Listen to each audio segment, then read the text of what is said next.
Welcome to this video. This is the highlights video, the brief summary of round 6 of the candidates tournament.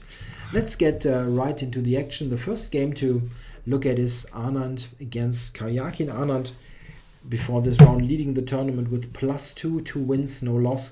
Kayaker is on a couple of draws and 1 loss, so not a great situation, but he's playing black and well, we got yet another Berlin defense, an opening which I certainly respect for being a very reliable weapon, but it's sometimes a bit boring, these games. I mean, this is simply the case. Okay, Anand is going for the end game. He's not playing d3 again, so we actually get the Berlin Wall end game. And yeah, this despite being an early end game and all the possibilities that both sides have. I mean, really, this is one of the good things about this this opening, this structure from a practical point of view. There are actually quite a number of options that both sides have, and you can really mix up plans. So despite that, there have been some theoretical debates that really go far into the game, more than move 20.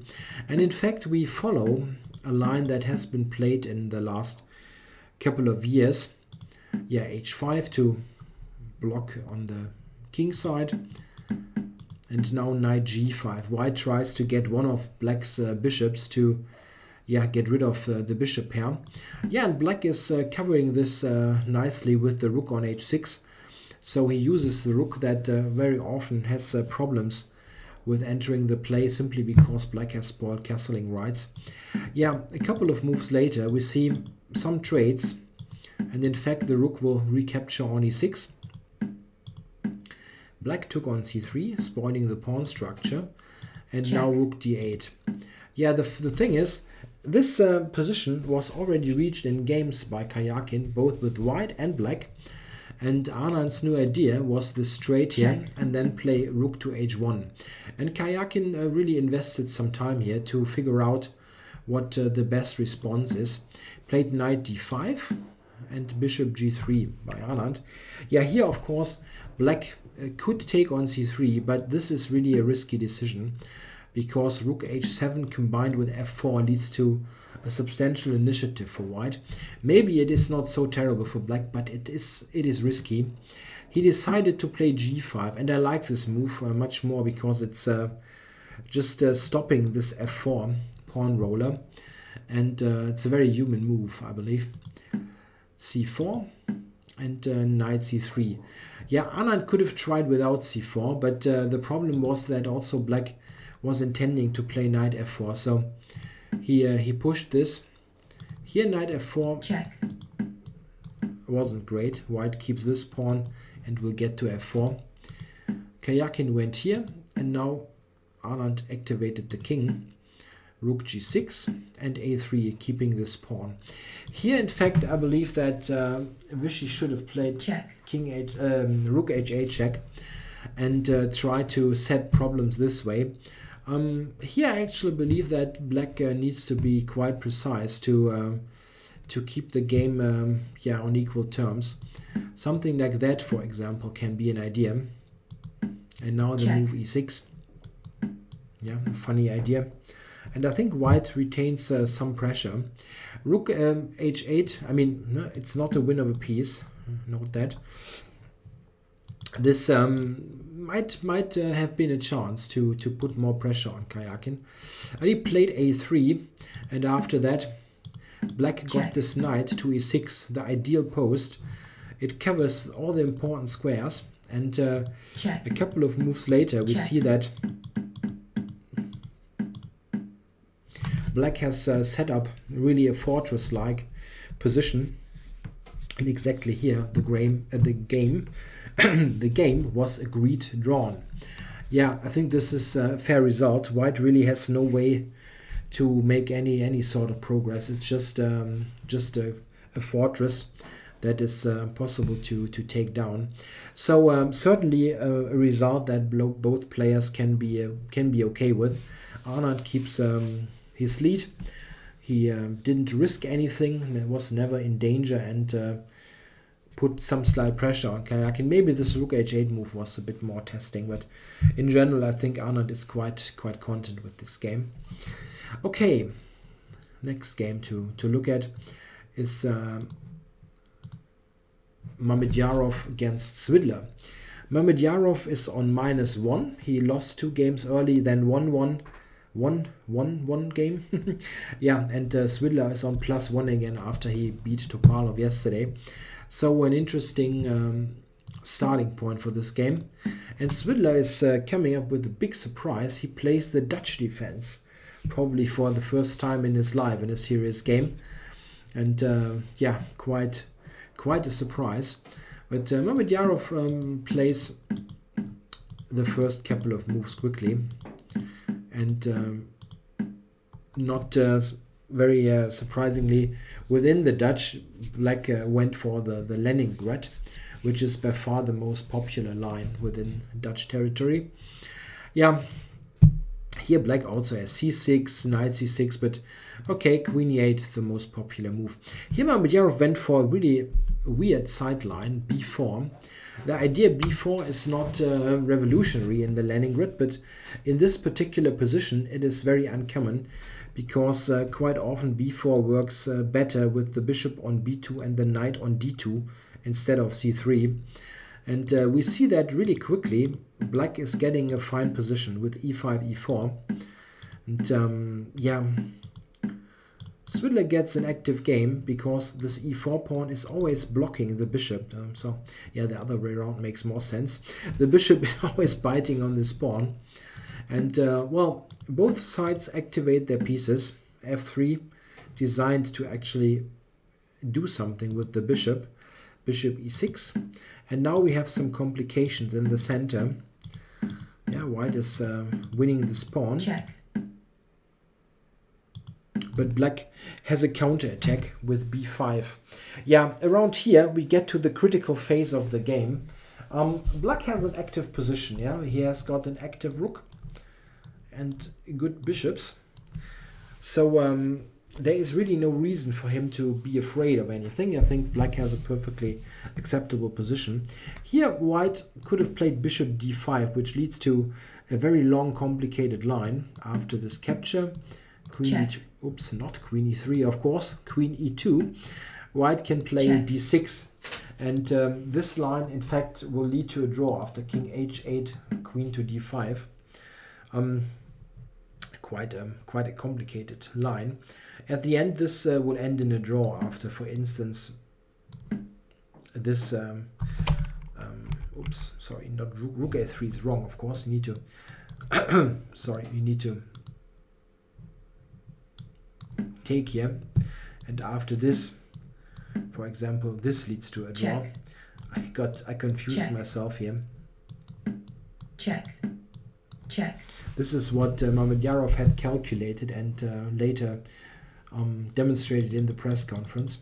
He wanted to fight. This is in fact a bit risky, not taking this kind of draw. Played king e3, queen e3, and here I believe Black is actually quite okay. After a move like queen d7, he might even be more comfortable. He played the pawn capture though, bishop c5, queen c8. Bit of a weird move. Queen c8 is a bit suspicious to me, and I don't really know what it is doing. I'll be honest with you, I couldn't figure out the big idea behind it. I mean, one idea comes apparent after White plays h4 here, and the idea is really a strange one. Svidler is now playing the move h6, which he later described as that his brain somehow shut down at this point. I don't know if this were the exact words, but yes, if you look at the position and you ask yourself, why isn't this pawn hanging on g6? Yep, it is. White can just take it. And I really don't know if it's as simple as that he overlooked that the pawn is hanging. He took some minutes on the move. It's not like he had accidentally touched the h-pawn. After that, White just takes on g6 and wins the game. It's as simple as that. This position is beyond saving already. I really don't know how he could come up with this h6 move. He played bishop to d5, and a couple of moves later we see that after rook e6, now Mammadyarov has a good chance to transfer into a good endgame with bishop f7. And well, good is just too mild an expression. White is winning actually. Check. Here in this position, this is quite nice. Very nice finishing move now that Mammadyarov was able to play. In this position, which is quite funny because of those hanging rooks, he played the very strong move rook g5. And this is in fact a very aesthetic move. Attacks the bishop and the rook is still being attacked. So there's not much else than taking, and after this capture on e3, White is winning the endgame. He's got the a pawn and the h pawn and two passes in opposite colored bishop's endgame that are so far apart from each other, and a and h pawn is as far as possible. It's just a win. And in fact, Svidler after rook g5 already resigned the game.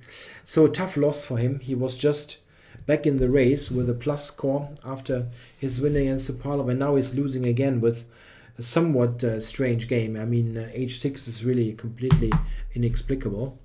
Well, okay, Mammadyarov, no, he started with -2, and he had some really bad games. The game where he gave away the queen early against Aronian, and it didn't really look good. But now he's on 50%, so it's not like he's out of it. With 50% in similar situations, let's say Kramnik last year in London, he also was on 50% after 6 rounds, if I'm not mistaken, and then he started to win game after game.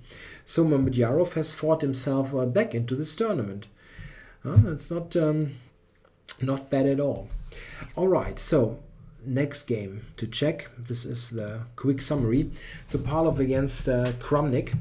Yeah, Topalov playing d4. And we got a queen's gambit declined in this very tense, nervous encounter. Well, the history with the World Championship match in 2006, they both really are not on speaking terms. They don't shake each other's hands and so on. So it's really a match of two enemies, so to say. Yeah, Topalov is playing bishop f4, the most ambitious choice in the queen's gambit nowadays. And knight b7 is Kramnik's pet line. Topalov plays c5, which I consider to be the most testing move, really. And after knight h5, also a move that Kramnik has played before more than once, Topalov went for bishop e5, which is a rare move. It's only been played a couple of times before. c6 and now bishop d3, all very normal. One idea of this bishop to e5 move is that in the other position where you have the bishop on f4, like here, black will very often take it. And now here you let your bishop, or you give up your bishop under different conditions. This can be either this type of position where you gain time with the knight coming to e5, or you take with the pawn, let's say something like this, when this can be a funny win of a piece. So after that, Kramnik is playing g6, and this is a good multi-purpose move. It prepares a possible retreat, and it covers the king side. Here h4 was played, and this is Topalov's big new idea. He played it as part of his preparation, obviously, and now it's Kramnik's turn to react to that. The absolutely principled move here would have been knight takes e5. Knight takes e5 and then f6, but I guess he didn't dare to do that because white has this sacrifice, which leads to really crazy play. And this can be very difficult to play against if you know that your opponent, or you suspect that your opponent has analyzed this at home with a computer. So he probably didn't want to do that. In addition, there's this possibility, which also looks like white has gained some attack. I don't know, it's a bit fishy, all this, but it looks very dangerous from the black point of view, I believe. Okay, he played f5, which is not really bad. It's just a blocking move to be secure on the king side. Bishop h2 now. Very good move by Topalov. He secures his important bishop. And the next couple of moves by Kramnik really are really problematic. What I expected here actually is that he takes the pawn, which looks a bit ugly, but it's a pawn. I guess you should just have a pawn for your somewhat weakened position. I mean, you have really a strange kind of stonewall here with a knight on h5 and all kinds of defects in your position. I guess you should just take a pawn to at least have something. White has no direct refutation. He needs to play on the queen side just like nothing special has happened. I think he should have done that, to be honest. Yeah, b6, b4, and now he played f4. And I believe this is really not a good move. It leaves too many weaknesses behind. But I understand that he felt the pressure after Topalov's interesting novelty with h4. Yeah, after castles, he played a5. And in fact, I believe after this move, black is beyond salvation. He probably needed to play something like that. It's not much fun, but it's probably what he needed to do. It's pretty much says that, okay, I know this was a faulty plan with f4. But I really don't know what advice to give black. I mean, yeah, a5. The problem was that now b5 is coming. And it's simply a terrible position. If you try to keep the queen side closed, white will later open up the e-file with queen e2 and e4. It's not fun at all. He tried the capture, but after taking here and bishop to b5, we see that all those pieces have no future. The only way to activate them is actually what Kramnik played. He tried to get the pawn back on c6, but that ran into this tactical trick on d5. It's not, he didn't overlook it, of course. It was just that black didn't have anything else. And after that, we get some trades. After here the smoke is cleared, check. white emerges with an endgame with this b pawn being the trump card, and this is just dead lost because the b pawn is nicely supported by the bishop as well. After a couple of more moves. Check. Yeah, this is very quick, I know, but it is really a complete win already. Around here Kramnik resigned the game, and yeah, very tough loss for him, setting him back to 50% in this tournament. It's really it's very quick in this tournament that fortune changes or the positions change. Just yesterday, Kramnik had a winning position at one point against Aronian and could have been on +2 with an excellent position in the tournament, and now he's back to 50% and really will have a hard time to catch up. While Topalov has bounced back, he's also on 50% now. So yeah, he's back in the race after this tough loss the day before. Okay, one game left, Aronian and Rakin, and usually I try to keep these videos around 20 minutes. I will go slightly above that, but yeah, what can you do? There wasn't a really dull game today. Okay, we see that Aronian varies a bit. He does not play d4, but plays the Reti opening in a gambit fashion. You can give up this pawn, and Rakin took it. This is known as a Reti gambit, an opening that I have played myself a number of times. And white is trying to get the pawn back with his knights.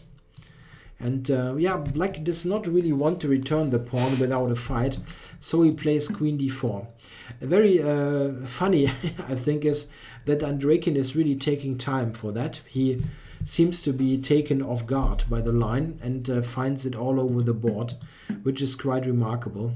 Yeah, Aronian with the piece sacrifice on c6, and he will get this rook in the corner.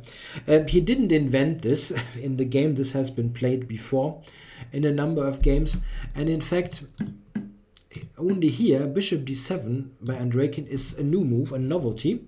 But look at the clock time. For this, he had already spent more than 70 minutes.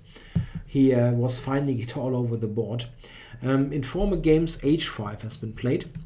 Yeah, and here we get a very complicated position with white having a rook and pawn against 2 minor pieces. But black obviously has the king on d8, not ideal, and still the rook on h8. Yeah, after a couple of more moves, we see that white has gotten his rooks into play. And black is trying to coordinate his pieces. He got the rook into the game, very important, and started to secure the king. However, in this position, after queen to b3, and Rakin played the move e4, and this turns out to be a mistake, as after rook c4, which was played by Aronian, white is almost winning here. Here is the first spot where he could have, check first. Here is the first spot where we could have finished off the game, I believe, with bishop takes e4, knight e4, rook b8. This will lead to a lost endgame, as all this is forced. And white now has 2 pawns and a rook against 2 minors. With queen e7, he will exchange queens. And this is a winning endgame pretty easily. Yeah, he didn't do that. He played rook d4. This is still okay. Queen c6. And now here is the cleanest win. Bishop takes e4 is now just flat out winning. The idea is that after knight e4 you can take here. And this really kills black. Check. This will be a back rank mate. And well, this check also will be a back rank mate. Check. Yeah. Bishop e4. It was just a winner, but he went for rook takes d7, which is an understandable decision in a way, because it gets by force into this endgame, which if now he would have taken with the bishop, which he didn't do, would have been, I think, easily winning. Bishop takes rook a7, and then you let the a-pawn run, and white wins almost automatically. Instead, he took with the rook, which is really mysterious to me. I don't really know why he did that. After rook d2, a4, rook a2, you cannot move the a-pawn, and you're simply worse in comparison to the bishop capture. Yeah, and it's here. It's already really tricky to win, I believe. It still should be winning, but it is tricky. And mysteriously enough, a couple of moves later, he even exchanged off this knight. And now the rook endgame, I believe, is a draw. I mean, maybe some great analyst comes up with some great ideas, but I don't see it. I just think that black with this active rook, just a couple of moves later, we see that the rook is always attacking here and attacking here. And I really believe you cannot win this anymore as white, as nice as it looks, but it's just not an ideal position with the king being passive here on the first rank. Yeah, a couple of moves later, in fact, it all fizzled out to a draw. So a very disappointing finish for Aronian, who could have won the game rather easily. I mean, for this level, you always need to keep in mind that those players, they don't miss much, and normally Aronian finds all those moves. It's and at times it's not even a question of finding; they're just blatantly obvious. I really don't know. Sometimes people just have an off day, and it's hard to explain. It's only a very, very tough thing here to swallow. I mean, this is really a half point that can be decisive in the long run. So really a bit of a disappointment for Aronian. All right, so that's it for round 6. The quick summary. You also can watch single videos for each game. I hope you enjoyed this quick wrap up. I'll be back on Friday with round 7. Thanks for watching.